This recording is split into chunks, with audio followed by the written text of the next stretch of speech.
जम के बजाया करो ताकि हमें पता चलता रहे कि भाई सुन रहे। तो भक्त तो यही कहता है, तुम्हें छोड़कर नाथ किससे कहूंगा, जहां ले चलोगे वही मैं चलूंगा। क्योंकि भक्ति में सौदेबाजी नहीं होती। मेरे भगवान द्वारिका पहुंचते हैं और फिर भगवान ने अंत में अर्जुन को सौंप दिया रानियों को। द्वारिका डूब गई, भगवान स्वधाम गए। पांडव भी भगवान का जाना सुन करके स्वर्गारोहण के लिए निकल गए। क्योंकि कुछ समय बाद उत्तरा के गर्भ में जो बालक था उसका जन्म होता है, और जन्म लेते ही वो बालक महाराज इधर उधर देखने लगा, बाल्थी मारकर बैठ गया। सबके मन में उत्कंठा थी, ये बालक ऐसा क्यों कर रहा। तो व्यास जी को बुला करके पूछा गया, ये बालक क्यों ऐसा करता है। व्यास जी ने कहा, ये प्रत्येक व्यक्ति का परीक्षण कर रहा है, ये प्रत्येक व्यक्ति को देख रहा है और किसी को ढूंढ रहा है। तो महाराज किसको ढूंढ रहा। तो बोले ये पूरे सभा में ढूंढ रहा कि जो माँ के गर्भ में सुदर्शन चक्र लेके घूम रहा था वो इनमें है कि नहीं, वो आखिर किधर है, दिखता नहीं। इसलिए जन्म लेते ही जिन्होंने सबका परीक्षण करना शुरू कर दिया, इसीलिए उनका नाम परीक्षित पड़ गया। बोलिए परीक्षित जी महाराज की जय हो।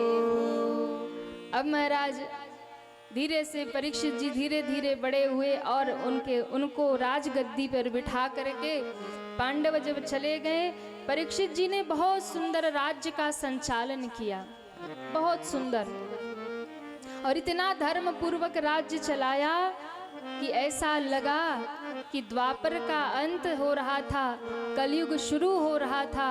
पर परीक्षित जी के राज्य में ऐसा लगा जैसे सतयुग शुरू हो गया है। ऐसा धर्म पूर्वक राज्य किया, क्योंकि जैसा राजा वैसी प्रजा, और चारों ओर धर्म ही होता है, कहीं अधर्म नहीं होता, कहीं पाप नहीं होता। दान करते यज्ञ करते बहुत समय बीत गए और एक दिन भ्रमण करने निकले हैं राजा परीक्षित अपने राज्य का। और जब भ्रमण करने निकले तो भ्रमण करते हुए जा रहे थे, रास्ते में एक दृश्य दिखाई पड़ा है। क्या दृश्य दिखाई पड़ा। तो कहा एक दृश्य दिखाई पड़ा कि एक बैल है और एक बड़ा भयंकर विशाल विकराल व्यक्ति है, हाथ में तलवार लिए खड़ा है, उस बैल को प्रताड़ित कर रहा। एक गाय खड़ी वहां रो रही है, वो गाय और बैल आपस में बातचीत कर रहे। वो बैल कहता है, माँ आप क्यों रो रही हो। अब ये गाय और बैल कोई साधारण नहीं है, कौन है। तो गाय स्वयं पृथ्वी है जो गऊ का रूप बनाकर खड़ी है और वो रो रही है, और बैल जो है वो साक्षात धर्म है, धर्म ही है जो बैल के रूप में खड़े हैं। 3 पांव कटे हैं, 1 पांव पे खड़ा है। पर वो व्यक्ति जो प्रताड़ित कर रहा वो कोई और नहीं, साक्षात कलयुग है, कलिकाल है, जो उस बैल का जो एक पैर बचा उसे भी काटने का प्रयास कर रहा। और उस समय उस बैल ने गाय से पूछा, माँ तुम क्यों रो रही हो। क्या भगवान धरती छोड़ के चले गए इसलिए तुम रोती हो, या मेरे कटे हुए पांव देखकर तुम रो रही हो, या तुम ये सोच रही हो कि आगे भयंकर कलयुग आने वाला है और अब सबकी मति भ्रष्ट होने वाली है इसलिए तुम रो रही हो। क्योंकि कलयुग में तो सब उल्टा ही उल्टा होगा महाराज, कुछ भी सीधा होने वाला नहीं है, सब उल्टा होगा, सबकी मति उल्टी हो जाएगी। कलयुग में हर एक व्यक्ति स्वार्थी हो जाएगा, हर एक व्यक्ति केवल अपने तक सोचने लग जाएगा। और आप देखिए जैसे जैसे कलयुग बढ़ रहा है, लोगों के भीतर ऐसी ही भावनाएं आ रही है, सबका विचार भी बदल रहा है। पर अभी तो बहुत अच्छा है, अभी तो बड़ा धर्म हो रहा, अभी तो बड़ी कथाएं हो रही, बड़े सत्संग हो रहे, अभी लोग बड़े धर्मात्मा हैं। पर आगे का समय तो बड़ा खतरनाक है। तो महाराज दोनों की चर्चा हो रही है, परीक्षित जी सुनने का प्रयास कर रहे थे। इतने में एक विशाल भयंकर व्यक्ति आता है, उस बैल पर प्रहार करता है। और जैसे ही प्रहार करता है, परीक्षित जी को बड़ा क्रोध आया। मेरे राज्य में मेरे सामने कोई गाय और बैल पर ऐसे अत्याचार करे और नंगी तलवार लेकर दौड़े, मैं इसे समाप्त कर दूंगा। आप विचार करिएगा, हमारे यहाँ गाय को माता माना जाता है, गाय का बड़ा सम्मान होता है। और आज बड़ा सुंदर पर्व भी है, गोपाष्टमी मना रहे हैं हम लोग, क्योंकि ये वो भारत भूमि है जहाँ गऊ में 33 कोटि देवी देवता निवास करते हैं और हम उनकी पूजा करते हैं। इसलिए बोलिए गऊ माता की जय हो, गऊ माता की जय हो। प्रत्येक सनातनी को प्रयास करना चाहिए, गाय की सेवा हो, गाय का संरक्षण हो। क्यों? क्योंकि हिंदू कौन है, सनातनी कौन है? तो कहा जिसके द्वार पर तुलसी का बिरवा, जिसके आंगन में तुलसी का बिरवा हो और जिसके द्वार पर रंभाती हुई गाय हो, समझ लो सच्चा सनातनी वही है, सच्चा हिंदू वही है। पर हम अपने सनातन को भूल रहे, हम अपनी संस्कृति को भूल रहे। गाय का जो आज के समय में अपमान हो रहा है, ये कलयुग की देन है। गाय की महत्व को हम नहीं समझ रहे। भगवान अवतार क्यों लेते हैं? विप्रधेनु सुर संत हित लिन्ह मनुज अवतार। गाय की रक्षा के लिए मेरे भगवान धरती पे आते हैं। और गाय कितनी महान है कि जिन भगवान की आप कथा सुनते हो, स्वयं उन भगवान ने गौओं की सेवा की, स्वयं उन भगवान ने गौओं को चराया, जिनके कारण उनका नाम गोपाल पड़ गया। बोलिए गोपाल भगवान की जय हो। तो गोपाष्टमी हम लोग क्यों मनाते हैं? किसी को पता है? अरे कहिए हाँ या ना। नहीं बता दे। देखो यही आपको पता है, अच्छी बात है। क्यों मनाते? क्या बात है, एक बार ताली बजाइए आपके लिए। देखिए हम सनातनी हैं, पर हमें अपने तीज त्योहार व्रत पता नहीं होते क्यों हो रहा है, बस करते जा रहे हैं। और कभी कोई विधर्मी कह दे कि तुम सनातनी बेवकूफ हो, देखो ऐसे करते हो, तो हम मान लेते हैं और अपने ही धर्म को बुरा समझ लेते हैं। आज यदि सनातनी टूट गए हैं या बिखर रहा है हमारा हिंदू धर्म, तो इसीलिए क्योंकि हम जानते ही नहीं है उसके पीछे का महत्व। और जब जानते नहीं है तो कोई कुछ भी कहता है, हम वही मान लेते हैं। इसलिए हमें पता होना चाहिए हमारी संस्कृति, हमारी सभ्यता, हमारा सनातन, हमारे शास्त्र, इन सबको हमें जानना चाहिए। पर आजकल लोगों को समय ही नहीं महाराज, कहाँ से जानेंगे। आज के ही दिन मेरे भगवान ने मैया यशोदा से जिद किया, मैया हम भी गैया चराने जावेंगे क्योंकि हम बड़े हो गए। तो अभी तक तो मैया किसी न किसी बहाने रोकती रही, पर आज के दिन गौओं का पूजन करके मेरे भगवान गैयों के पीछे पीछे वन की ओर गए और पहली बार भगवान गैया चराने गए, इसलिए गोपाष्टमी मनाया जाता है। बोले कृष्ण कन्हैया लाल की जय हो, गोपाल भगवान की जय हो। इतना गायों का महत्व है हमारे सनातन धर्म में। इसलिए परीक्षित जी ने कहा कि इसका दुस्साहस कैसे हुआ, ये व्यक्ति है कौन? मेरे राज्य में जो गाय का अपमान करता है, बैल को अपने पैरों से प्रहार करता है। दौड़े मारने के लिए, और ज्यों दौड़े थे वैसे ही हाथ जोड़कर शरण में आ गया। क्योंकि जो वीर होता है शरण में आए हुए पर छत्री कभी हाथ नहीं उठाते। यदि एक बार वो शरणागत हो गया तो कितना भी बड़ा अपराध हो फिर उस पर हाथ नहीं उठाया जाता। उसने चरण पकड़ लिए, महाराज हम आपकी शरण में हैं। परीक्षित जी ने कहा दंड तो तुझे मिलेगा क्योंकि तुमने अपराध किया। मेरे राज्य में मेरे आंखों के सामने तुमने ऐसा अपराध किया, गाय और बैल पर प्रहार किया। कहा महाराज आप हमें क्षमा करिए, पर ये व्यवस्था है कि अब यही समय शुरू होने वाला है। तुम हो कौन? तो कहा महाराज हम कलयुग हैं, हम कलयुग हैं और अब हमारा समय आने वाला है, अब तो वो होगा जो हम चाहेंगे। परीक्षित जी ने तलवार उठा के गर्दन पे रख दिया, तुझे अभी मारूंगा, तू रहेगा ही नहीं तो फिर अधर्म होगा ही नहीं, समाप्त ही कर दूंगा। बोले सरकार ये काल का क्रम है, जैसे सतयुग के बाद त्रेता, त्रेता के बाद द्वापर, वैसे द्वापर के बाद कलयुग भी आएगा, उसे कोई रोक नहीं सकता। परीक्षित जी ने कहा कि मैं तुझे रहने नहीं दूंगा। बोले ऐसा नहीं हो सकता, पर आप मुझे कुछ सीमा में रख सकते हैं। तो बोले ठीक है, एक बात बता, यदि तेरे भीतर कोई गुण होगा तब तो मैं तुझे छोड़ दूंगा, और अगर कोई गुण नहीं है, सारे अवगुण ही अवगुण तेरे भीतर है, तब तो तेरा मरना निश्चित है। तो कलयुग ने कहा सरकार अब तो हम बच गए। क्यों? क्योंकि जो गुण कलयुग के भीतर है वो किसी और के भीतर नहीं है। कौन सा गुण है तेरे भीतर? तब उसने कहा महाराज कलयुग में बस एक गुण है, सारे पाप होंगे, सारे अधर्म होंगे, सब अत्याचार होंगे, सब कुछ उल्टा होगा, लेकिन एक अच्छी बात है कि जो सतयुग में, त्रेता में, द्वापर में जो फल बड़े तपस्या करने पर, बड़े बड़े यज्ञ करने पर, बड़े बड़े अनुष्ठान करने पर प्राप्त होते हैं, कलयुग में केवल और केवल एक बार भगवान का नाम गा ले तो वो फल सहज में ही प्राप्त हो जाते हैं।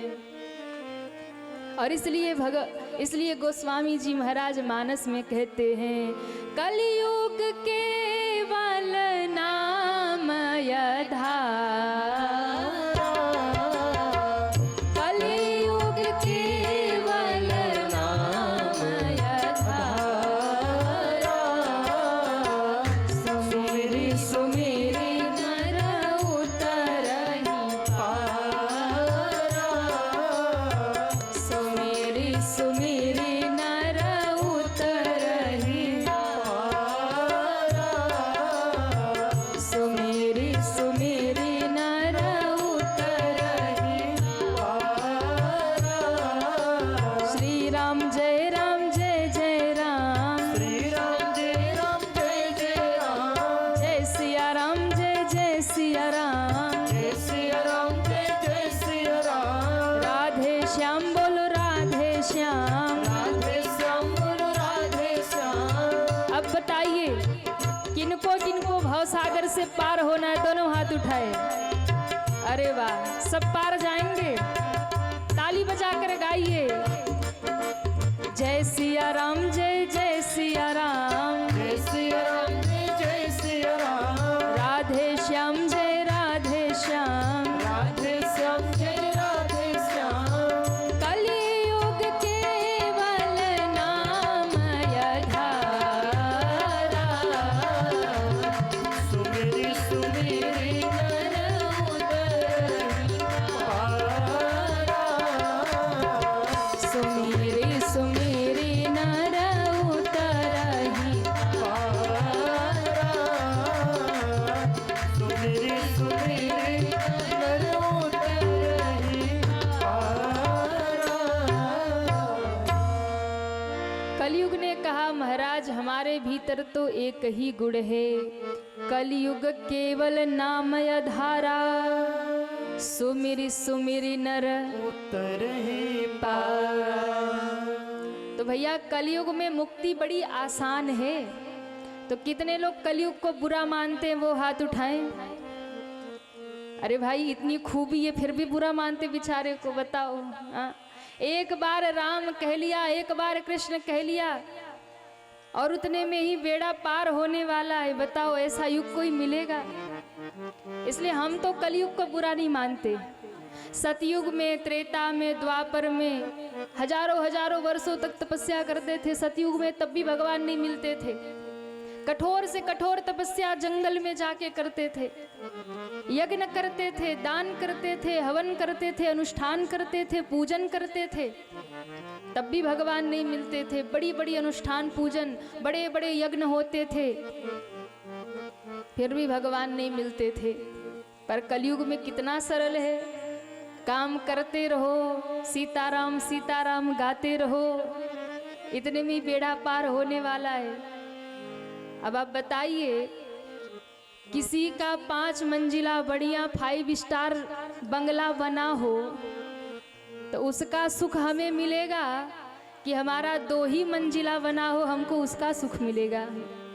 हाँ? घर तो अपना ही सुख देगा ना, दूसरे का कितना भी 5 स्टार हो अपने से क्या लेना। तो भैया सतयुग अच्छा होगा तो जो उस समय आएंगे उनके लिए होगा, द्वापर अच्छा होगा जो उस समय आएंगे उनके लिए होगा। हम तो कलयुग में आए तो हमारे लिए तो कलयुग ही अच्छा है भैया। हाँ, हमारे लिए तो कलयुग ही अच्छा है। जैसे मैयाओं का एक स्वभाव होता है, भाइयों से कहती महाराज घूमने चलो। हाँ कहती है ना, देखो सब हंस रही हैं।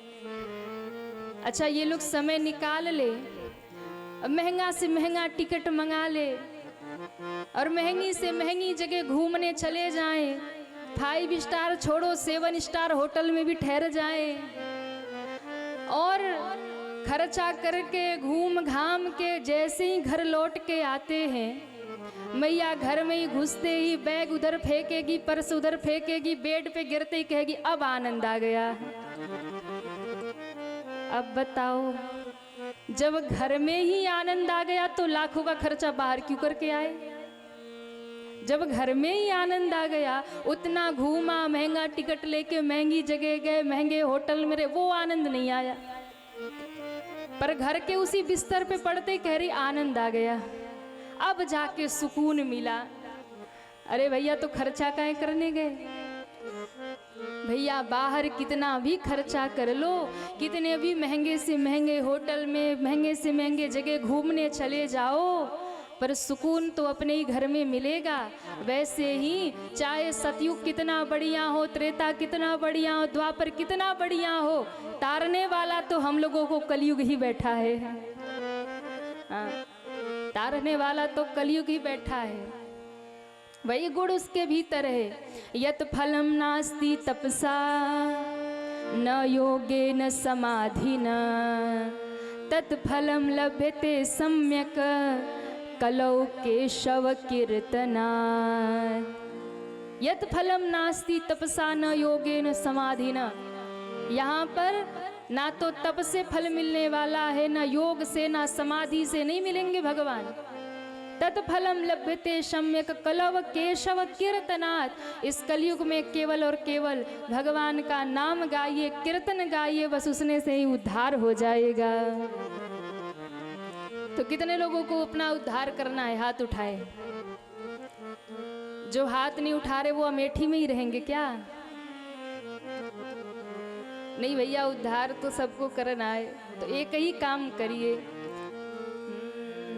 नाम हरि का हृदय से ना भूलो हो, नाम हरि का हृदय से ना भूलो, क्यों ये भुलाने के काबिल नहीं है।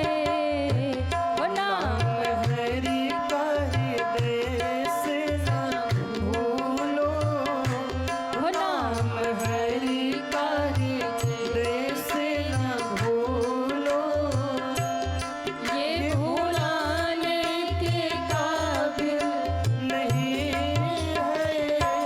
बड़ी मुश्किल से नर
सभी तालियां बजाते हुए जय हो।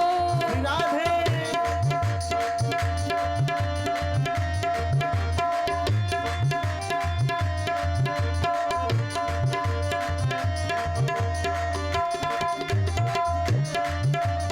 जय हो।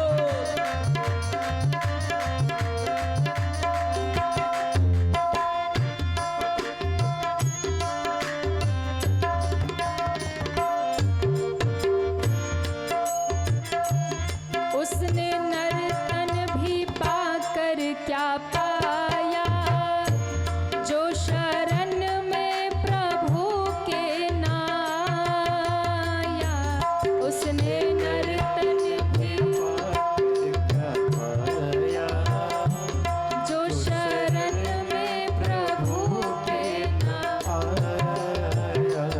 उसने नर्तन भी पाकर क्या पाया, जो शरण में प्रभु के नाया।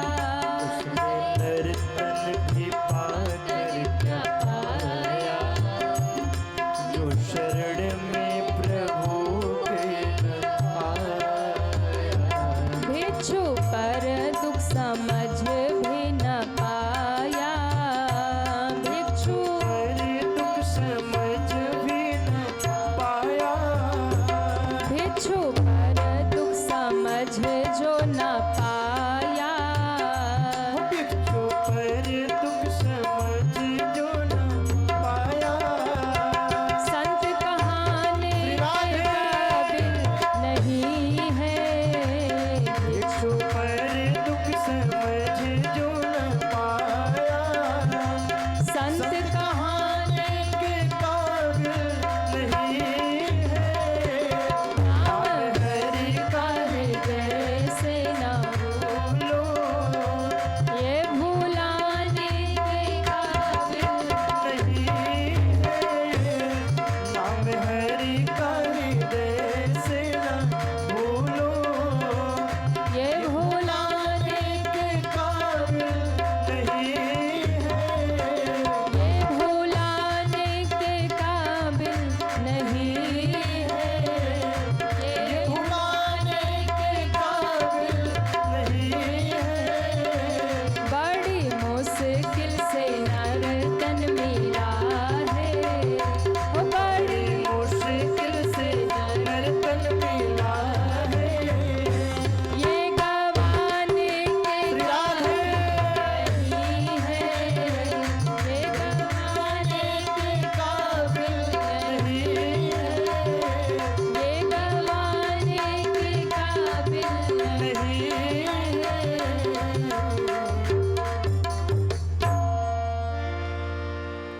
कि बड़ी मुश्किल से नर्तन मिला है।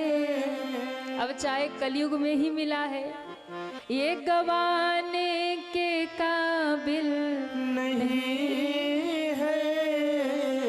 इसलिए नाम हरि का हृदय से ना भूलो। भगवान का नाम इस कलयुग में पार करने वाला है। इसलिए केवल और केवल इस कलयुग में नाम का ही आश्रय है, नाम का ही सहारा है, नाम ही एकमात्र साधन है भव से पार जाने का। इसलिए बहुत ज़्यादा उलझना नहीं चाहिए कि महाराज क्या करे कैसे करे, बस नाम जपते रहिए, वही पार कर देगा। कलयुग ने कहा महाराज एक बढ़िया बात है जो और युगों में नहीं है। केवल और केवल पापी से पापी भी अगर अंतिम समय राम नाम लेकर मर जाए, कृष्ण नाम धोखे से भी मुख में आ जाए, वही नाम उसका उद्धार कर देगा। अब जैसे ही सुना तो बोले ठीक है, अच्छी बात है, तेरे भीतर एक गुण तो है तो मैं तुझे छोड़ रहा, लेकिन फिर भी कुछ सीमा बांधूंगा जिसमें तू रहेगा। ऐसा नहीं कि तू हर जगह रहेगा। तो कलयुग ने कहा ठीक है महाराज। तो महाराज 4 स्थान बता दिए महाराज राजा परीक्षित ने और कहा तुम यही रहना। अब कौन कौन सा स्थान राजा परीक्षित ने दिया कलयुग को, कहाँ कहाँ रहता है कलयुग, जानना है? कहाँ रहता है? सुनिए। दूतम पानम स्त्रिय सूना यत्रा धर्मश्चतुर्विध। 4 स्थान। कहाँ? द्यूतम, जहाँ पर जुआ खेला जाता हो। अब आप विचार कर लीजिए कहाँ कहाँ रहता है कलयुग।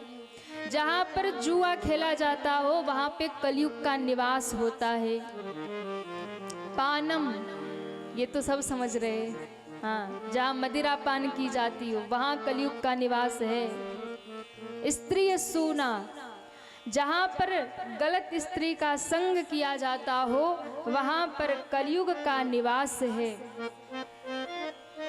और स्वर्ण में कलयुग का निवास बताया, सोने में। अब कई लोग कहेंगे महाराज हम तो बहुत सोना पहनते हैं, और स्वर्ण को तो भगवान का रूप भी बताया गया है, तो किस सोने में कलयुग का निवास होगा?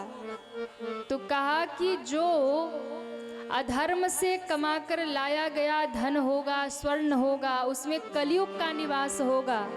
पर जो धर्म से कमाया हुआ, क्योंकि भगवान गीता में कहते हैं कि धातुओं में मैं स्वर्ण हूँ, सोना हूँ, सोने में रहता हूँ, तो भगवान का भी निवास और कलयुग का निवास एक साथ कैसे है?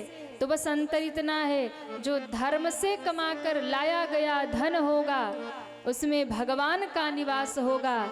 जो अधर्म करके, चोरी करके, धोखा देकर, छीन कर लाया गया धन और सोना होगा उसमें कलयुग का निवास होगा। तो अब आप विचार करिए कि कलयुग कहाँ कहाँ रहता है।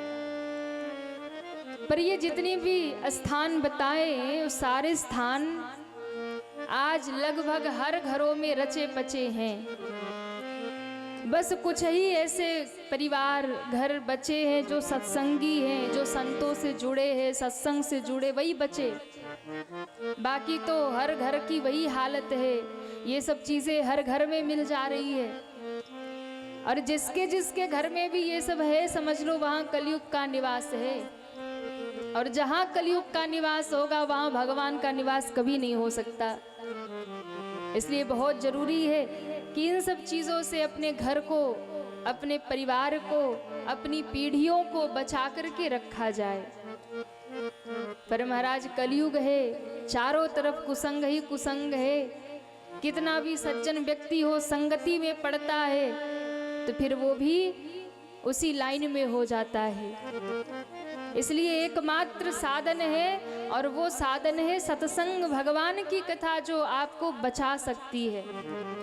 जो सत्संग से जुड़ा होगा, जो भगवान से जुड़ा होगा। इसलिए मैं कई बार कहती हूँ कि कथा में, सत्संग में जाइए तो अकेले मत जाइए, बच्चों को भी लेकर जाइए, उन्हें भी कथा में लेकर जाइए, सत्संग में लेकर जाइए, मंदिर लेकर जाइए।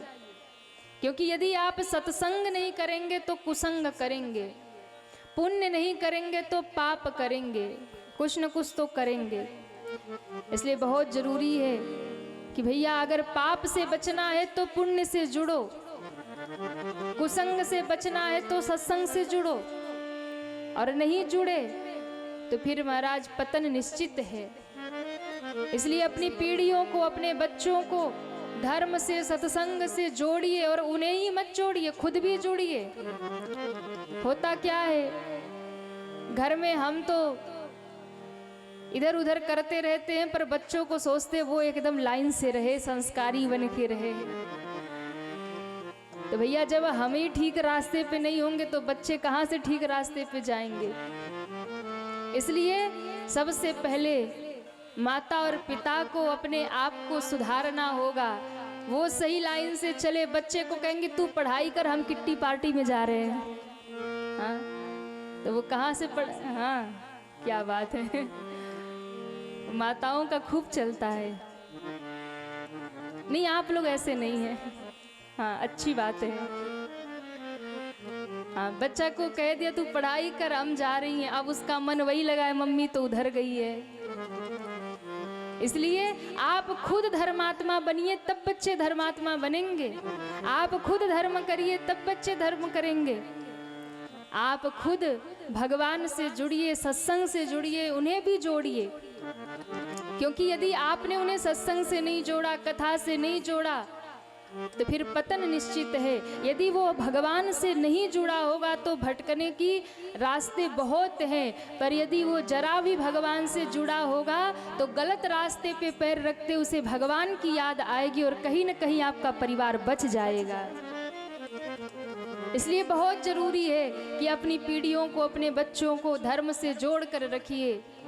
किसी गुरु के चरण में, शरण में जाइए, किसी गुरु से जुड़िए। अपने बच्चों को भी उन सतगुरु से, उन गुरु से जोड़ कर रखिए। हमारे जन्मभूमि काशी में राजापुर गांव में, जहां हमारी जन्मभूमि है, वहां पर एक छोटा सा आश्रम का निर्माण, मंदिर का निर्माण हम लोग कर रहे। और जब वहां पर, क्योंकि हम लोग कथावाचक है, हनुमान जी को लेके जाते, कथा सुनते, सुनाते उनकी ही कृपा से, तो मन में भाव आया कि एक हनुमान जी का मंदिर बनवाएंगे। फिर ये हुआ कि मंदिर होगा तो लोग आएंगे और दर्शन करके चले जाएंगे। कुछ ऐसा किया जाए कि लोग धर्म से जुड़े, एक प्रेरणा मिले लोगों को। फिर गुरु जी ने कहा कि मंदिर तो बनेगा, पर मंदिर के साथ साथ यहाँ ऐसे स्थान भी निर्माण हो जहाँ बैठकर लोग सत्संग करें। तो ऊपर हनुमान जी का मंदिर और नीचे छोटा सा सत्संग हॉल बनाया गया, ताकि वर्ष में एक बार, 2 बार जब हम लोग वहाँ रहते हैं, जो भी हमारे शिष्य परिवार है, जो भी हमारे आयोजक परिवार है, जो जुड़े हुए हैं, क्योंकि कथाओं में इतनी व्यस्तता रहती है कि कथा करके निकले तो फिर पूरे साल मिलना नहीं हो पाता। और कुछ भक्त ऐसे हैं कि मिले बिना रह नहीं पाते। महाराज अब मिलना ही है, तो भैया वर्ष में 1 बार 2 बार आयोजन ऐसा होगा, आप सब आइएगा। हम तो सब तक नहीं पहुंच सकते, पर आप लोग आइएगा, कुछ हरी चर्चा भी हो जाएगी और सबसे मुलाकात भी हो जाएगी। तो इसलिए निर्माण किया गया कि जब वहाँ लोग आते हैं, हम कहते हैं अपने बच्चों को लेकर आइए, परिवार को लेकर आइए, और आपके परिवार में क्या समस्या है वो बताइए। फिर आपको कोई न कोई ऐसा मार्गदर्शन बताया जाएगा, आपके बच्चों को ऐसी बातें समझाई जाएंगी जहाँ से उन्हें भटकाव हो रहा है। और बहुत ज़रूरी है, क्योंकि युवा पीढ़ी आज भटकी हुई है। सबसे अधिक मार्गदर्शन तो उसको ही चाहिए, सत्संग की, कथा की उसको आवश्यकता है। पर हमको लगता है कि भैया कथा सुनना, सत्संग करना ये बूढ़े लोगों का काम है। अरे बूढ़े लोगों का जीवन तो बीत गया, जैसा भी बीता, अब तो उन्हें भजन करना ही है। पर जीवन जीना कैसे है, हमारे शास्त्र वही सिखाते हैं। इसलिए अपने बच्चों को कथा से, सत्संग से जोड़ के रखेंगे, वो सत्संगी होंगे। और वो जब अपने जीवन में कोई निर्णय की बात आएगी तो सही और गलत का निर्णय करने के लिए ये सत्संग, ये कथाएं, ये शास्त्र ही उनके सहायक बन जाएंगे। ये उनके सहायक बन जाएंगे। इसलिए बहुत ज़रूरी है कि अपनी पीढ़ियों को, अपने बच्चों को खुद भी किसी गुरु के सानिध्य में जुड़िए, किसी संत के सानिध्य में जुड़िए और अपने बच्चों को भी जोड़िए। यदि आप चाहते हैं आपका परिवार बचा रहे, यदि आप चाहते हैं आपका घर बचा रहे, ये बहुत ज़रूरी है। और महाराज 4 स्थान जब बता दिए तो कलयुग ने कहा कि ठीक है, भले ही मुझे 4 स्थान मिले हैं, पर मैं विस्तार करूंगा। क्योंकि धर्म जो है ना, वो एक पांव से खड़ा है। धर्म के 4 पैर बताए गए, सत्य, दया, दान और पवित्रता। पर कलयुग ने 3 पैर काट दिए, एक पांव पे धर्म खड़ा है। पहला पैर था सत्य का, सत्य भी कलयुग ने काट दिया। अब कलयुग में कोई सत्य बोलता नहीं है। कल भी मैंने कहा था ना कि जब से मोबाइल फोन आया लोग झूठे ही झूठ बोलते हैं। हाँ, रहेंगे कहीं और, लोकेशन कहीं और की भेज देंगे, हम यहीं पे हैं। तो सत्य छूट गया कलयुग में। दूसरे दया, कलयुग में किसी के भीतर दया भावना नहीं रही। पहले के लोगों में बड़ी दया भावना होती थी, सहयोग की भावना होती थी। एक आदमी यदि बाजार जाए ना तो आस पड़ोस वालों को पूछ जाए, काका तुम्हें कुछ चाहिए, काकी तुम्हें कुछ चाहिए, हम लेते आवेंगे। सहयोग की भावना, दया की भावना। लोग दूसरे के घर पे कोई कष्ट आए, विपत्ति आए ना, दौड़ जाते थे। और घर का कोई हो ना हो, सामने वाले लोग संभाल लेते थे। और आज यदि किसी पर कोई विपत्ति आती है ना तो सामने वाला बैठ के चाय पीता है गरम गरम, बहुत बढ़िया, अच्छा हुआ फंसा है। दया की भावना समाप्त हो गई। किसी का एक्सीडेंट रोड पर हो जाए तो कोई महाराज उसे लेकर हॉस्पिटल नहीं जाएगा, चार लोग खड़े होकर वीडियो बनाएंगे, वायरल करो। कहीं झगड़ा हो रहा हो, लड़ाई हो रही हो, लोग खड़े होकर वीडियो बनाएंगे, समाधान कोई नहीं करेगा, क्योंकि दया की भावना समाप्त हो गई। कलयुग में हर एक व्यक्ति स्वार्थी हो गया, और यहां तक स्वार्थ बढ़ेगा कलयुग में कि भाई भाई भी एक दूसरे के दुश्मन हो जाएंगे, पिता पुत्र एक दूसरे के दुश्मन हो जाएंगे। अभी तो कहीं कहीं सुनने को मिलता है कभी कभी, पर ऐसी समस्या अब शुरू हो रही है। और जैसे जैसे कलयुग बढ़ेगा, दया की भावना समाप्त होगी। व्यक्ति अपने स्वार्थ के लिए भाई की भी गर्दन उतारनी पड़े तो उतार लेगा। ऐसा समय कलयुग में आएगा। किसी ने हमसे बड़ी प्यारी बात कही थी कि महाराज कलयुग की यही खूबी है। क्या? बोले बस कलयुग में व्यक्ति को अपना अपना ही सूझेगा, हर व्यक्ति स्वार्थी हो जाएगा और इतना अपना अपना सूझेगा कि भैया अपना काम बनता और हाँ, बाकी तो सब जानते ही हैं आप लोग। अपना बेटा रोए तो दिल में दर्द होता है, अपना बेटा रोए तो दिल में दर्द होता है, और देवरानी जिठानी का रोए तो खोपड़ी में दर्द होता है। सही कह रहे हैं ना? हाँ महाराज, ये बात बिल्कुल पते की है। तो ये क्या है? कलयुग का प्रभाव है। सत्य समाप्त हो गया, दया समाप्त हो गई, पवित्रता समाप्त हो गई। आज कहीं भी पवित्रता नहीं रही। इसलिए किसी भी वस्तु में, किसी भी चीज में कहीं भी पवित्रता नहीं है। पवित्रता भी समाप्त हो गई। अब केवल धर्म एक पैर पे खड़ा है। आप कभी शिव मंदिर में जाइए, बाहर नंदी जी बैठे होते हैं। कितने लोगों ने दर्शन किया है? सबने किया है। आप कभी गौर से नंदी जी को देखिएगा। शिव मंदिर के बाहर जो नंदी जी बैठे हैं, उनके 3 पांव वो भीतर दबा के बैठे हैं, एक पांव आगे करके बैठे हैं। वो शिव मंदिर के बाहर बैठे हुए नंदी कौन है? वो शिव मंदिर के बाहर बैठे हुए नंदी ही धर्म है। और 3 पांव भीतर दबा के क्यों बैठे हैं? क्योंकि 3 पांव उनके कटे हुए हैं, कलयुग ने काट दिए हैं। केवल एक पांव आगे करके बैठे हैं, और उसी पांव को आगे जब तक किए हैं ना, तब तक इस धरती पे धर्म बचा है। और जैसे जैसे कलयुग बढ़ेगा, अंत आते आते वो चौथा पांव भी कटेगा, और तब कल की भगवान का अवतार होगा धर्म बचाने के लिए। तो वो चौथा पैर जो आगे करके बैठे हैं, एक पैर, उसी पर धर्म टिका है, उसी पर पृथ्वी टिकी है। और वो पैर केवल और केवल है दान का। क्योंकि कलयुग में ना कोई भक्ति कर सकता है, ना कोई यज्ञ कर सकता है, ना कोई तप कर सकता है, ना कोई सत्य बोल सकता है, ना कोई पवित्रता रख सकता है। ऐसे समय चलेगा। पवित्रता जितनी पहले थी, पहले की अपेक्षा अब कम है, और आगे भी और कम हो जाएगी। ना कोई सत्य बोलेगा, ना किसी के भीतर दया होगी, ना किसी के घर पवित्रता होगी, किसी वस्तु में पवित्रता होगी। केवल और केवल धर्म टिका है। तो बस कलयुग के लोग थोड़ा बहुत दान कर लेते हैं, उसी दान के बल पे धर्म टिका है। और जिस दिन हम दान करना भी बंद कर देंगे, उसी दिन महाराज ये धर्म समाप्त हो जाएगा। दान में कम कलो युगे, इसलिए कलयुग में दान की महिमा है। जितना हम दान करेंगे और जब तक हम दान करेंगे, तब तक कलयुग ये धर्म सुरक्षित रहेगा।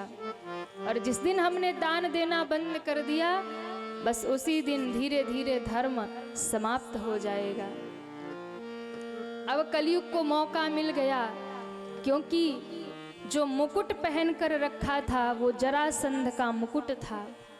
पांडव उसे मार करके धोखे से छीन कर लाए थे और वही मुकुट पहन रखा था। राजा परीक्षित ने कलयुग को लगा ये अधर्म से लाया गया सोना है, और आकर सीधे परीक्षित के सिर में बैठ गए।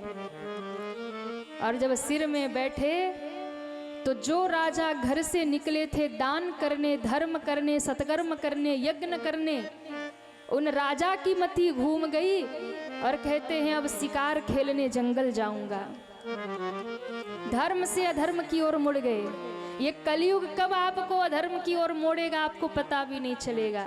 जो धर्मात्मा राजा था वो अधर्म की ओर चला गया, और पतन यही से शुरू हुआ। जंगल में शिकार खेलने निकले तो महाराज बहुत दूर जंगल में निकल गए, सैनिक बिछड़ गए, अश्व गिर गए, रथ टूट गए। अब पैदल राजा पहुंचे समीक ऋषि के आश्रम में। प्यास लगी है, भूख लगी है, समीक ऋषि ध्यान में बैठे हैं। जाकर आवाज लगा दिया, अरे इस देश का सम्राट तुम्हारे कुटिया के द्वार पे खड़ा है, कोई जल पिलाओ। पर महात्मा तो ध्यान में बैठे थे। महात्मा ध्यान लगा के बैठे, उठे नहीं, बोले नहीं। इनको लगा कि ये पाखंडी महात्मा है। अब देखिए कलयुग ने बुद्धि भ्रष्ट कर दिया। जो राजा संतों की सेवा में रहते थे, जो राजा महात्माओं के चरणों में गिरते थे, वो आज खुद की सेवा के लिए संत से मांग कर रहे हैं और क्रोध आ रहा, क्रोधित हो रहे। अरे ये पाखंडी महात्मा है, हमें देखकर ध्यान में बैठा है, द्वार पर आए सम्राट का स्वागत नहीं करता। और महाराज जब बार बार कहने पर समीक ऋषि उठे नहीं, मरा हुआ सर्प उठाकर समीक ऋषि के गले में डालकर राजा वापस चले गए। समीक ऋषि के पुत्र श्रृंगी ऋषि को जब ये बात पता चला कि मेरे पिता का अपमान राजा ने किया है, नदी में स्नान कर रहे थे, उसी समय नदी का जल लेकर के श्राप दे दिया। इति लंघित मर्यादकम तक्षको सप्तमेहनि, जिस राजा ने मेरे पिता का अपमान किया है, मैं श्राप देता हूँ, आज के 7वें दिन तक्षक नाग के डसने से उस राजा की मौत हो जाएगी। ये खबर जब पता चली, राजा तो घर वापस आ गए, और जैसे ही शीश से मुकुट उतारा, कलयुग भी उतर गया। जैसे ही शीश से मुकुट उतारा, कलयुग उतर गया। राजा को भान हुआ मुझसे तो अपराध हो गया।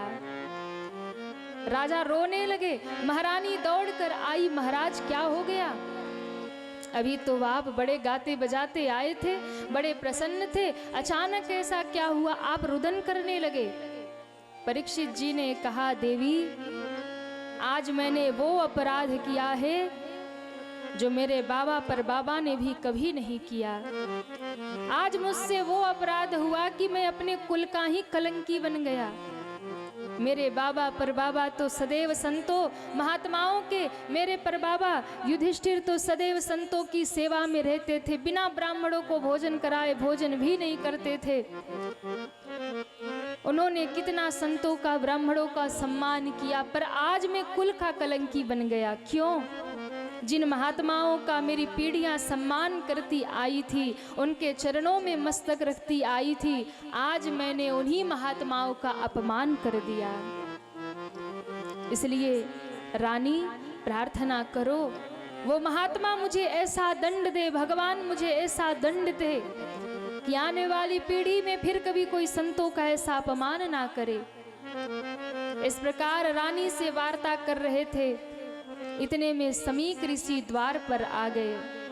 द्वारपालों से कहते हैं, मुझे अभी के अभी राजा से मिलना है, नहीं बहुत देर हो जाएगी। और जैसे ही जाकर के सैनिकों ने कहा कोई समीक नाम के महात्मा द्वार आए हैं, राजा सब कुछ छोड़कर दौड़े, रानी ये वही महात्मा है जिनके मैं अपमान करके आया, लगता है मुझे दंड देने आए हैं, मैं उस योग्य हूँ। आसन पे बिठा के राजा और रानी चरण धो रहे, पर समीक ऋषि के आंखों से झरझर झरझर आंसू गिर रहे।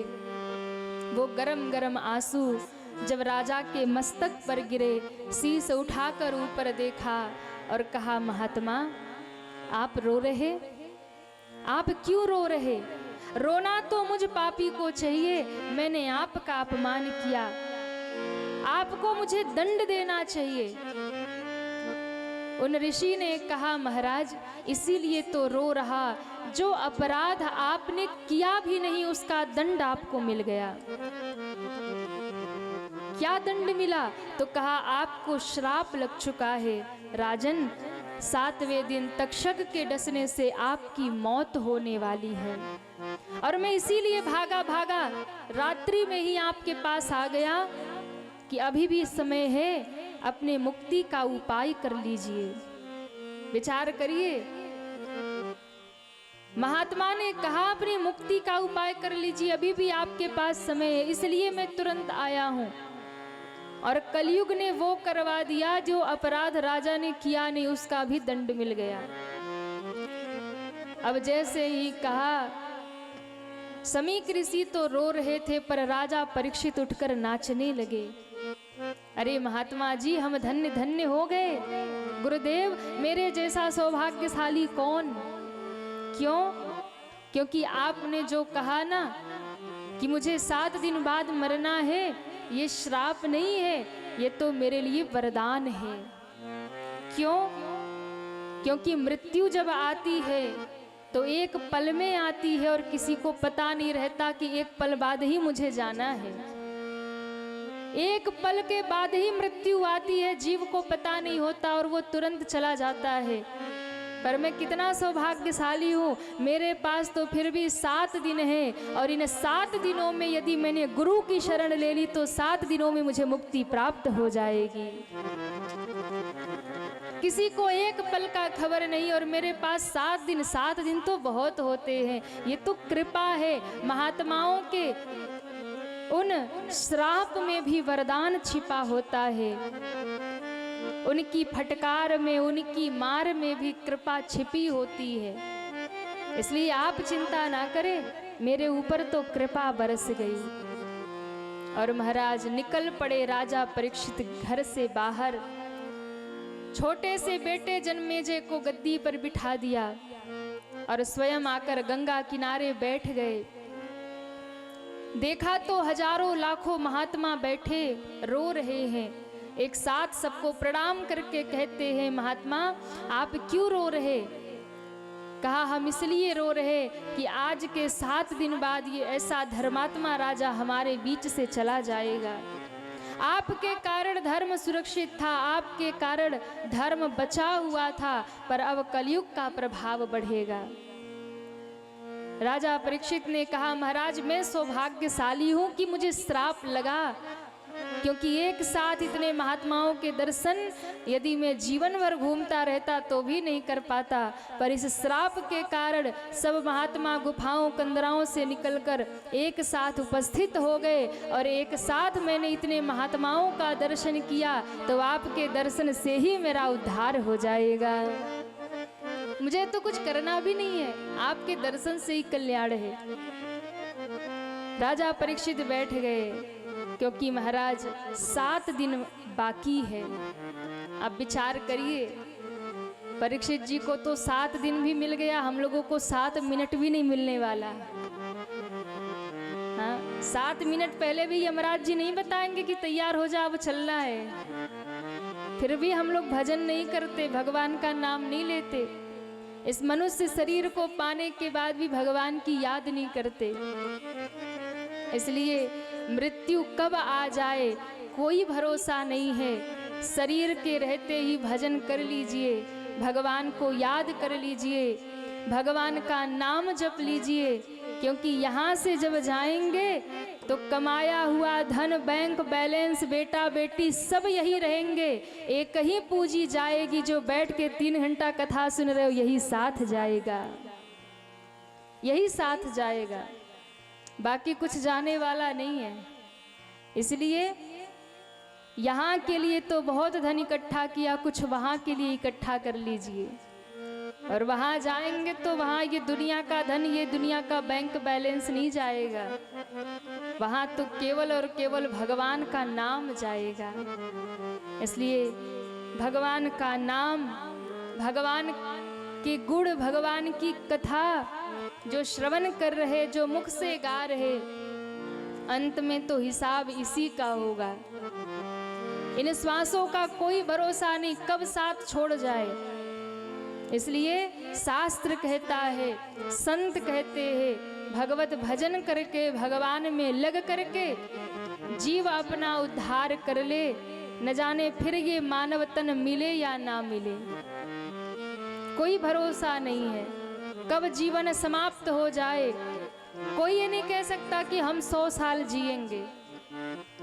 अच्छा आप लोग बताइए, कोई भरोसा है कि हम 100 साल जिएंगे? किसको किसको लगता है कि हम 100 साल के ऊपर जाएंगे? वो हाथ उठाए नहीं? वाह भैया, कोई भरोसा नहीं कितने में किसको जाना है, कौन 50 में ही चला जाएगा और कौन 40 में ही चला जाएगा, कोई भरोसा नहीं। इसलिए हम इंतजार क्यों करते हैं कि बुढ़ापा आएगा तभी भजन करेंगे, बुढ़ापा आएगा तभी कथा सुनेंगे। इंतजार मत करिए, कोई भरोसा नहीं बुढ़ापा आएगा कि नहीं आएगा। इसलिए जब ही गुरु मिल जाए, जब ही ज्ञान हो जाए, जब ही चेतना आ जाए, तभी से माला उठा लीजिए, तभी से गुरु बना लीजिए और भजन करके अपना कल्याण कर लीजिए। कोई भरोसा नहीं। एक बड़ा प्यारा भाव हम लोग गाते हैं कि जब तू न हरि के भजला, गा दे कि रहने दे? गा दे, ताली बजनी चाहिए। अरे जब तू न हरि के भजला, न भजला सीता राम के, इतना बता दहिया कौना काम के, इतना बता दहिया कौना काम के। जब तू न हरि के भजला, जब तू न हरि के भजला, जब तू न हरि के भजला, जब तू न हरि के भजला, ना भजला सीता राम के, इतना बता ये दहिया कौना काम के, इतना बता ये दहिया कौना काम के। जरा उठाइए दोनों हाथों को और तालियां बजाते हुए हरि बोल।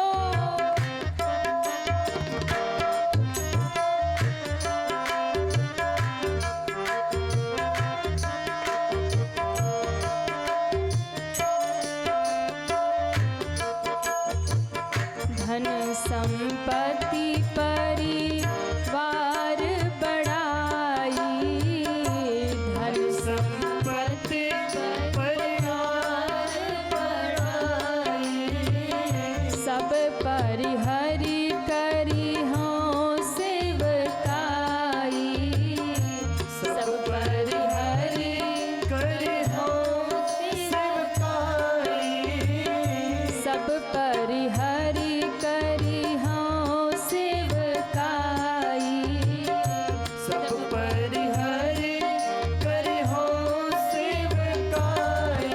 जब तू न हरि के भजला, तू न हरि के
तू सुन ला कान से, इतना बता श्री राधे या कौना काम के।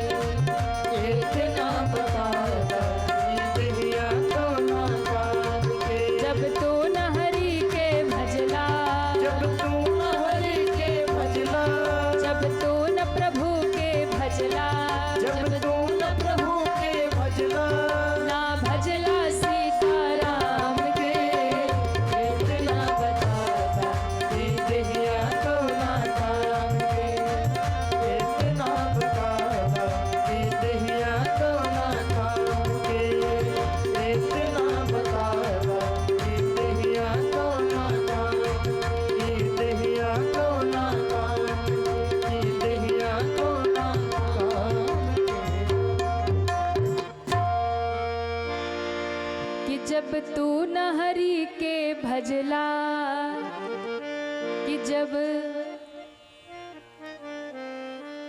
ये आप लोगों के लिए नहीं कह रहे, जो अभी अभी घर में बैठे ना उनके लिए कह रहे हैं। अभी तक जो कथा में नहीं आया ना, जाके उनको धक्का देना है कि जब तू न हरि के, अरे न भजला राधे, इतना बता दा ई देहिया कौना। क्यों? क्योंकि भगवान के भजन के बिना जीवन बेकार है। कह गए गोसाई बाबा राम कथा गाई के, कह गए। पीछे वाले लोग क्यों नहीं गा रहे? दोनों हाथ ऊपर करिए सभी लोग, और जरा जोर से गाइए ना, जो घर में बैठे उनके तक आवाज पहुंचे। कह गए गोसाई बाबा राम कथा गाई के, कह गए। तबला थोड़ा धीरे, थोड़ा धीरे। हरि के भजन करा मनवा लगाई के, हरि के। वाह। जब राम नाम ना लेहला, जब, जो अभी तक कथा में नहीं आया ना उनसे कहिएगा, जब राम नाम ना लेहला, जब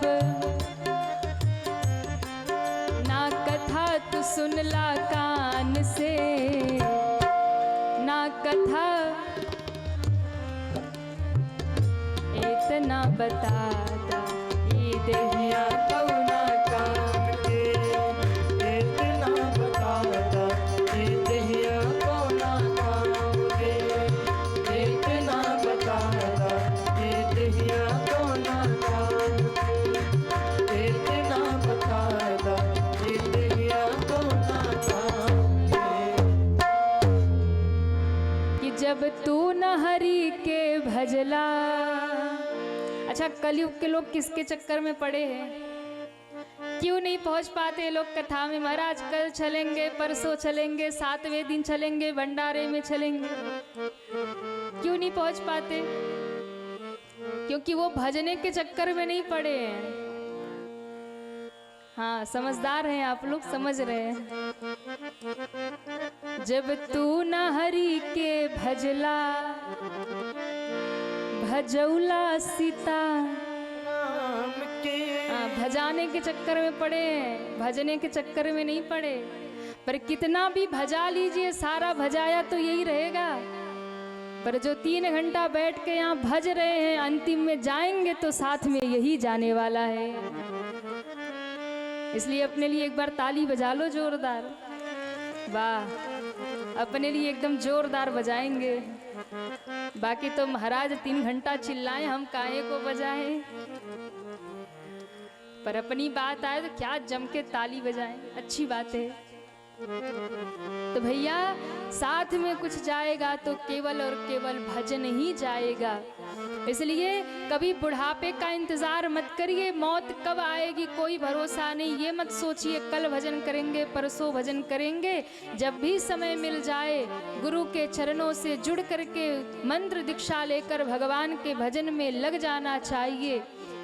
यहाँ के लिए तो पूंजी इकट्ठी कर रहे हैं, साथ में वहाँ के लिए भी इकट्ठा करते चलिए, ताकि सफर में जब जाएं तो कोई समस्या ना आए, सीधे ठाकुर जी के दरबार में एंट्री हो जाए, सीधा ठाकुर के दरबार में पहुँच जाए। और वो तभी होगा जब कुछ पास में होगा। इसलिए वहाँ दुनिया का धन नहीं चलेगा, वहाँ तो भगवत नाम का ही धन जाएगा। परीक्षित जी बैठे हैं, कोई ऐसा महात्मा जो 7 दिन में मुक्ति दे दे।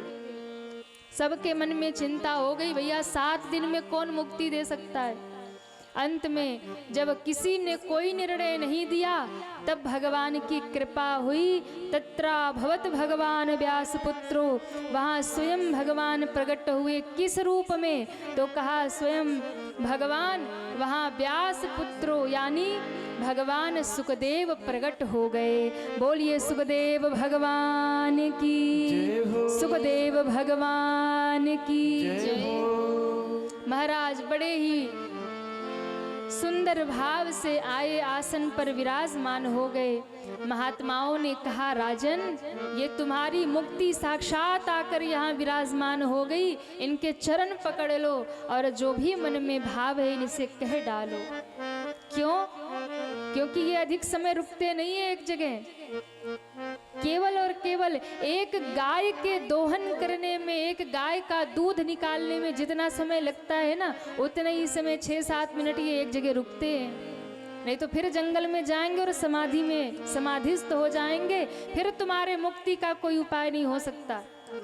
इसलिए पकड़ लो इनके चरण और कह दो अपने मन की बात। ये चाहेंगे तो तुम्हें 7 दिन में भगवत प्राप्ति करा देंगे। और जब कहा तुरंत हाथ जोड़ लिया।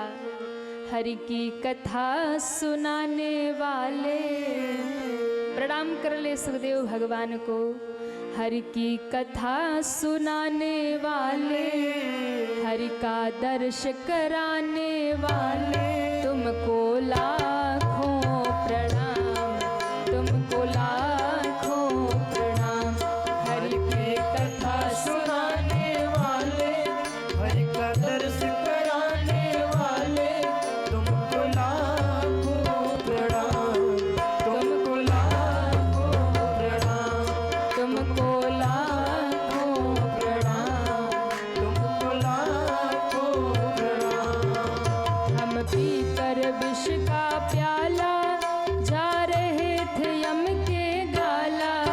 हम पीकर विष का प्याला, जा रहे थे यम के गाला। हम पीकर विष का प्याला, जा रहे थे यम के गाला। हम पीकर विष का प्याला, जा रहे थे यम के गाला। हरि की राह दिखाने वाले, हरि की राह दिखाने वाले, तुमको लाखों प्रणाम, तुमको लाखों प्रणाम, तुमको लाखों प्रणाम। तुमको लाखों प्रणाम। हरि की कथा सुनाने वाले, हरि के दर्श कराने वाले, तुमको लाखों प्रणाम, तुमको लाखों प्रणाम, तुमको लाखों प्रणाम, तुमको लाखों प्रणाम, तुमको लाखों प्रणाम, तुमको लाखों प्रणाम। बोलिए सुखदेव जी महाराज की जय हो। भागवत महापुराण की जय हो। उसी समय तुरंत प्रणाम किया। बार बार महात्माओं ने कहा, अधिक प्रशंसा मत करिए, नहीं उठ के चले जाएंगे। जो भी भाव है, जो भी मन में प्रश्न है, कह दीजिए। तब तुरंत हाथ जोड़ के कहा, भगवान आप मुझे बताइए, जल्दी से जल्दी मरने वाले को क्या करना चाहिए। और इस एक शब्द में पूरे भागवत का सार पूछ लिया कि जल्दी से जल्दी मरने वाले को क्या करना चाहिए। और ये प्रश्न केवल अपने लिए नहीं पूछा, ये नहीं कहा कि मैं 7 दिन में मरने वाला हूं तो मैं क्या करूं या हमें बचा लीजिए, ऐसा कुछ नहीं कहा। क्या कहा कि जल्दी से जल्दी मरने वाले को क्या करना चाहिए। अब आप विचार करिए कि जल्दी से जल्दी मरने वाले तो दुनिया में हर ही लोग हैं, हम लोग भी हैं। कब मरेंगे कोई भरोसा नहीं है, कब किसका बुलावा आ जाए कोई कन्फर्म नहीं है। तो मानो आज हम सबकी ओर से, सारे मानवों की ओर से, सारे जगत की ओर से राजा परीक्षित ने अग्रणी होकर के ये प्रश्न पूछ लिया हो कि गुरुदेव जल्दी से जल्दी मरने वाले जीव को क्या करना चाहिए। अब ये प्रश्न हम लोगों का भी है, क्योंकि हम लोग भी तो मरने ही वाले, एक ना एक दिन तो मरेंगे। और ये प्रश्न जब कहा तो आज सुखदेव मुनि जो न ठहरने वाले महात्मा थे वो ठहर गए, ना रुकने वाले महात्मा भी रुक गए। पिता की आवाज पर भी, पिता के क्रंदन पर भी, माँ के आवाज पर भी जो नहीं रुके थे वो महात्मा एक प्रश्न में रुक गए।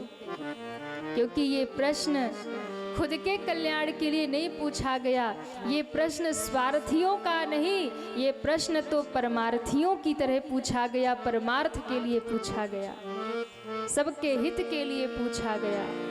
इसलिए आज बैठ गए और कहा राजन 100 साल की जिंदगी होती है और उन 100 साल की जिंदगी में व्यक्ति 50 साल तो सोते सोते ही निकाल देता है।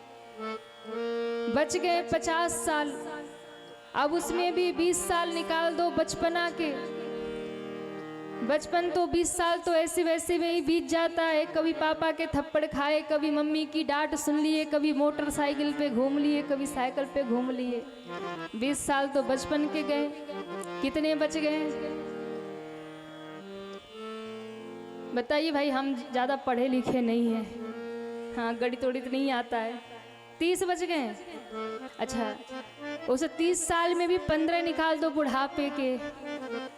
हाँ महाराज क्या बताए, घुटने में दर्द हो रहा, चला नहीं जाता, कथा में बैठा नहीं जाता, हाँ नजरों से दिखता नहीं है, दांत टूट गए, कुछ खाया नहीं जाता है। वो बुढ़ापे का कष्ट अलग ही होता है। 15 साल तो दुख के ही निकाल दो।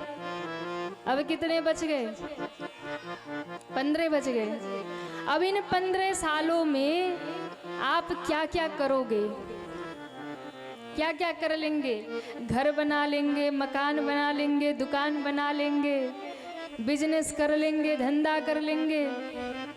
क्यों मैया क्या कर लोगी? चूड़ियाँ खरीद लोगी, साड़ियाँ खरीद लोगी, गहने बनवा लोगी। इन 15 सालों में आप क्या क्या कर लोगे? इन 15 सालों में आप सोचो कि हम सारी दुनिया को अपना बना लेंगे तो संभव नहीं है। पर इन 15 सालों में यदि शास्त्र पकड़ लिया, गुरु के चरण पकड़ लिया, तो इन 15 सालों में भगवान को अपना जरूर बना लोगे। यदि शास्त्र को पकड़ लिया और गुरु के चरणों को पकड़ लिया तो भगवत प्राप्ति निश्चित कर लोगे। पर हम वही नहीं करते हैं। इसलिए राजन, कुछ नींद में, कुछ स्त्री संग में, कुछ दुनिया के लंपट में लग करके व्यक्ति अपना सारा जीवन बिता देता है, पर भगवत प्राप्ति का उपाय नहीं करता है। तो गुरुदेव भगवत प्राप्ति कैसे होगा? 4 बातें बताई। जिसके जीवन में 4 चीजें अनुशासित होंगी उसको भगवत प्राप्ति में बड़ी सरलता हो जाएगी। कैसे होगी भगवत प्राप्ति? तो कहा 4 चीजों पर पहले अपना कंट्रोल करना चाहिए। जितासनो, जित श्वासो, जित संगो, जितेंद्रियः। जितासनो यानी सबसे पहले आसन को जीतने का प्रयास करिए। एक आसन पर हम कितने समय बैठ पाते हैं? 3 घंटे की कथा है, कभी ऐसे बैठे कभी ऐसे बैठे। क्यों? क्योंकि कलयुग है महाराज, शरीर में वो सामर्थ्य नहीं है कि पालथी मार के एक आसन पे 3 घंटा बैठा जाए। और किसी को नीचे नहीं बैठा जाता, फिर उसे सोफा चाहिए, कुर्सी चाहिए, साधन चाहिए।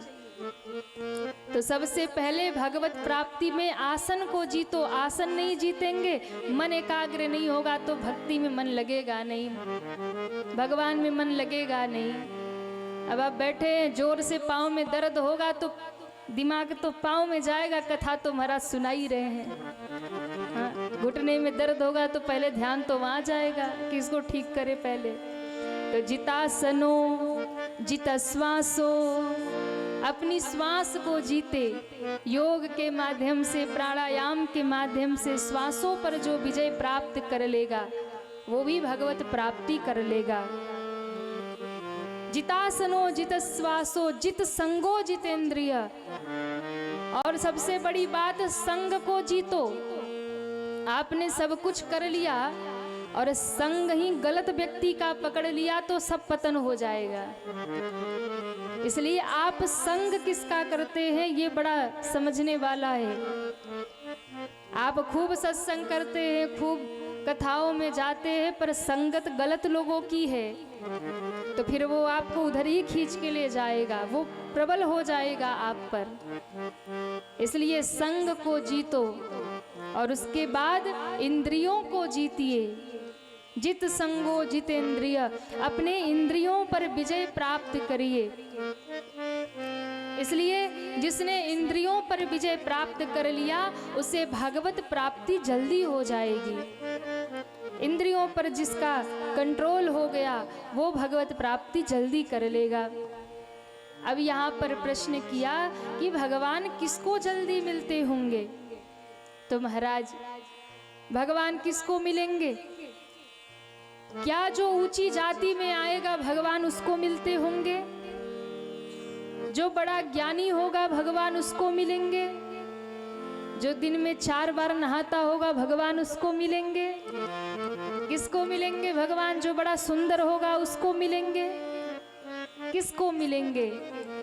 कहा महाराज आपने कहा कि जो बड़ा सुंदर होगा उसे मिलेंगे, तो कुब्जा तो सुंदर नहीं थी, 3 जगह से टेढ़ी थी, फिर भी भगवान मिल गए।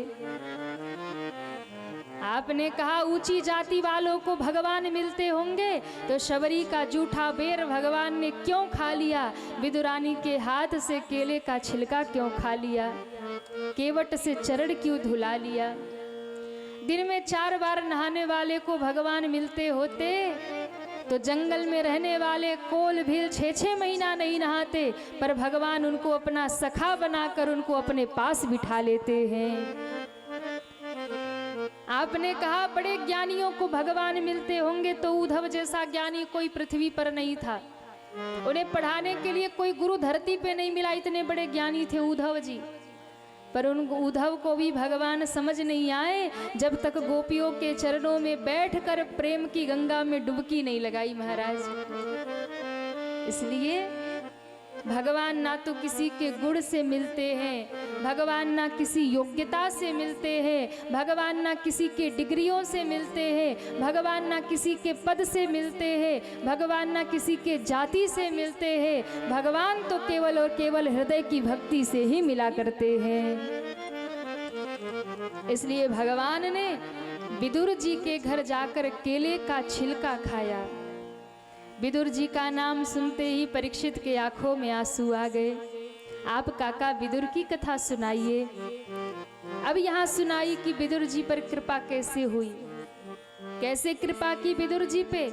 शांति दूत बनकर भगवान हस्तिनापुर आ रहे, और एक दिन जब लाक्षागृह में जलाने की घटना हुई पांडवों को, और पांडव किसी प्रकार से बचे, तब विदुर जी ने जाकर धृतराष्ट्र को समझाया था कि महाराज आपका जो ये पुत्र दुर्योधन है ना, ये कुल का कलंकी है, इसका त्याग कर दीजिए। पर दुर्योधन ने सुन लिया और महाराज उन्हें मंत्री पद से निकाल दिया, हटा दिया। बोले जिस थाली में खाते उसी में छेद करते हो, निकल जाओ। नमक हरामी करते हो, मेरे प्रति मेरे पिता को भड़काते हो। विदुर जी कुटिया में रहने लगे, भजन करने लगे। एक दिन समय आया, भगवान हस्तिनापुर आ रहे। पांडवों के लिए 5 गांव केवल मांगना है, और ये खबर पूरे नगरी में फैली है, पूरे नगर को सजाया जा रहा। और कहते हैं उसी समय विदुर जी ने कहा, देवी गोविंद आ रहे, वो तो राजमहलों में रहने वाले हैं, हम गरीबों की कुटिया में क्यों भला आएंगे। पर हम जाकर देख कर आते हैं कि आज पांडवों के भाग्य का क्या निर्णय होता है। दौड़े दौड़े गए, सभा लगी थी और महाराज उसी सभा में भगवान ने 5 गांव मांगे थे। दुर्योधन ने कहा युद्ध के बिना कुछ नहीं मिलने वाला, इसलिए युद्ध करना होगा। भगवान ने विराट स्वरूप भी दिखाया। शकुनी ने कहा कि ऐसे कन्हैया से मत उलझो, ये बड़ा मायावी है, इसको तो प्रेम से अपनी जाल में फंसा लो और ये अपनी ओर हो गया तो पांडव ही क्या कर लेंगे हमारा। उनकी चिंता नहीं है, पर ये बड़ा छलिया है, इसको अपने बस में कर लो। तो मामा श्री क्या करूं? बोले भोजन का निमंत्रण दे दो, खाने पीने के शौकीन हैं। तो जाकर के कहा कि प्रभु ये सब तो चर्चा होती रहेगी राजपाट वाली, फिलहाल तो आप चलिए हमारे घर, मेरी मैया ने 56 भोग बनाया, चल के भोजन कर लो। भगवान मुस्कुराए। भगवान ने कहा ऐसा थोड़ी भोजन होता है। फिर भोजन तो 2 स्थिति में किया जाता है, या तो खिलाने वाले के मन में बड़ा भाव हो तो भोजन कर लिया जाए, या फिर भैया खाने वाले को भूख लगी हो। तो वैसे भी तेरे भोजन की मुझे भूख नहीं है और तेरे भीतर भाव भी नहीं है। भगवान ने भरी सभा में कहा आज मेरा भोजन विदुर काका के घर होगा। विदुर जी ने सुना तो एकदम चौंक गए, बोले ना तो हमने इनको निमंत्रण दिया, ना तो हमने कहा हमारे घर पधारो, और ये कह रहे विदुर काका के घर भोजन होगा। विदुर जी ने कहा जो होगा सोगा, छोड़ो, और भागे अपने घर की ओर। अरे भाग्यवान, सुनो तो भाग्य जग गए। अरे महाराज क्या हो गए? अरे तुम्हें पता है भरी सभा में कन्हैया ने कहा कि आज हम विदुर काका के घर भोजन करेंगे। जैसे ही सुना विदुरानी रो पड़ी। हम गरीबों के भाग्य भी कितने गरीब होते हैं। क्यों? जब तक मंत्री का पद था, जब तक राजमहल था, तब तक गोविंद नहीं आए। जब मेरे घर में कोई कमी नहीं थी तब तक गोविंद नहीं आए। आज ना तो मंत्री का पद है, आज ना तो रहने को महल है, ना खाने के लिए कोई अच्छा भोजन है, और उस समय गोविंद कह रहे हैं कि वो हमारे घर भोजन करेंगे। हम गरीबों के भाग्य कितने गरीब होते हैं। आज यदि आपका मंत्री पद होता, मैं अपने हाथों से ठाकुर जी के लिए 56 भोग बनाती। विदुर जी ने कहा कि चिंता मत करो, दुख मत करो। क्यों? मेरे गोविंद भोजन के भूखे नहीं हैं। अगर भोजन के भूखे होते तो दुर्योधन के घर चले जाते। अरे विदुरानी, वो तो हमारे प्रेम के भूखे हैं, वो भाव के भूखे हैं, वो हमारे घर जरूर आएंगे। जो भी है हम वही ठाकुर जी को पवाएंगे। और सुनो, तुम घर में व्यवस्था करो, मैं बाजार जाता हूँ और जाकर के बढ़िया मिष्ठान, माखन, मिश्री, जो भगवान प्रिय लगता है, भगवान खाते हैं प्रेम से, वो लेके आता हूँ। विदुर जी चले गए।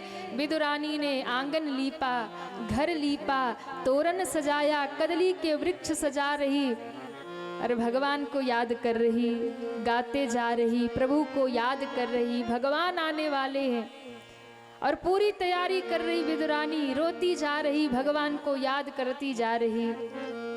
हो मैंने बांध लिया कि मैंने बांध लिया, हो मैंने बांध लिया प्रेम वाला कंगना। आओ आओ हरि आओ मोरे अंगना, आओ आओ हरि आओ मोरे अंगना। कितने लोग चाहते ठाकुर जी हमारे आंगन में आए? दोनों हाथ ऊपर करिए और तालियां बजाते हुए जय हो राधे। मैंने बांध लिया, वो मैंने बांध लिया, मैंने बांध लिया प्रेम वाला कंगना।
मैंने बांध लिया प्रेम वाला।